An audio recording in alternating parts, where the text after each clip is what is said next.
Hello, this is Bullet, aka the Passive Aggressive Sherpa. In today's video, we're taking a look at what's new this week in Destiny 2. There is so much I can't begin to go through it all. So before we get into the usual stuff, here's a taste of what you can expect to see after today's update. First, keep an eye out on your exotics. Many of them are being changed. Mostly all for the better. One of the exotics, I believe it's Lucky Pants for the Hunter, is getting a whole new set of perks added to it. They're not taking away the old perks, they're adding perks to it. They're not going to show the old perks, they'll be hidden, but they're still there, they're not being removed.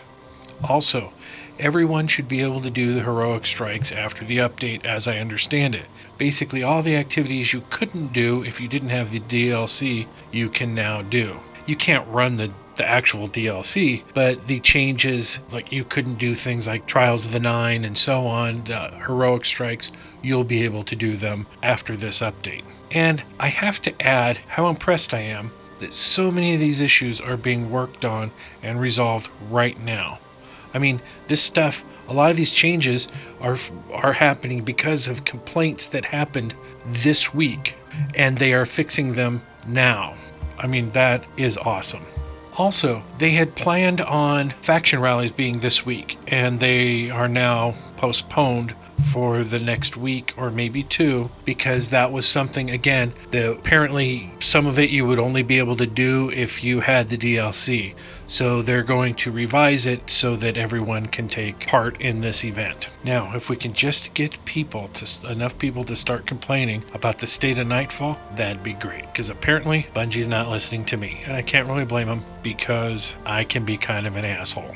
Anyways, I'll post a link in the description to the planned updates that Bungie was talking about and what the updates were once it gets posted on their site. Okay, now let's dive into this week's updates. Oh, so much to cover. Alright, we have our weekly milestones. I don't need to read them since you've been staring at them for the last minute or two. Just remember, when you complete each one of these, except for the Crucible challenges, you get powerful gear. This means it's gear that's either at max power or at least 5 points higher than what your other legendaries and rare gear are dropping at. On to Nightfall. This week we have Savathun's song with the same modifiers as was last time. They are momentum, health, and shield regeneration. Stop when you're not moving. Sprint to speed up regeneration. Time warp anomalies. Strange anomalies have been detected in the area. Destroy them to release temporal energy and extend the mission timer. The strike challenges are Speed of Dark, complete the Nightfall with at least 5 minutes remaining. Unbroken, complete the Nightfall with fewer than 3 deaths. The Best Defense, shoot down 15 of its projectiles before defeating Savathun's song.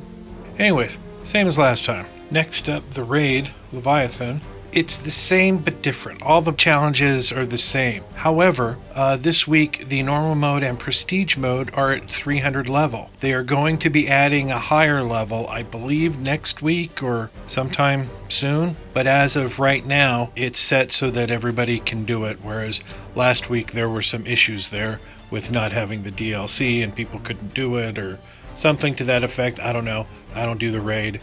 But now apparently everyone can do it. Alright, as I arrived at the tower, I wanted to run over to Banshee and see what's going on with the Masterworks mods. I didn't know if there was something special, if I got the new weapon, so I cashed in some faction reward tokens and got a new weapon and looked, and I saw that there are 2 Masterworks mods available. I then later look at my currently equipped scout rifle, and there are also 2 Masterworks mods available. Are they the same 2 Masterworks mods? I do not know. I'll be investigating this today, and I should have a video out by tomorrow about what's going on with those and how they work. Now let's move on and see what's happening with Ikora. Now we're going to take a look at Ikora's stuff. A note here, she's got 2, like last week, 2 meditations from the the Destiny 2 campaign and one from the Curse of Osiris, as well as she's selling gear. Now there's some changes with Tess Everest this week that need to be noted. One, she's not selling an exotic emote. I was hoping to get the selfie, which I do not have yet. I'm very sad about that. But what she is selling, and we'll get to at the end here, are two different tokens. They're similar to the fire team medallions. You'll see that in the last two slots on the bottom, there's one for strikes. I haven't tried it yet, but you equip one of these and it rewards everybody in your strike, and everybody in the strike gets something from Tess Everest. So it sounds cool. They're expensive. You can buy with the Bright Dust, and you'll see me buy, I think, 5 of each. The second one, the red one, is for the Crucible, and that rewards, I think, everybody, enemies and fire team, just anybody that's in that match with you, I believe gets a reward. So that one was expensive. I bought 5 of each, and I had 12,000 silver dust, and now I have 6,000. So ow. And we'll end this with going over and buying some of the 3 Cade stash things, and that will wrap this up. If you like this video, please give it the thumbs up and consider subscribing to my channel. Once again, this is Bullet, aka the Angry Sherpa, aka the Passive Aggressive Sherpa. If we could get 7,787 likes on this video, that'd be great. Thanks for watching.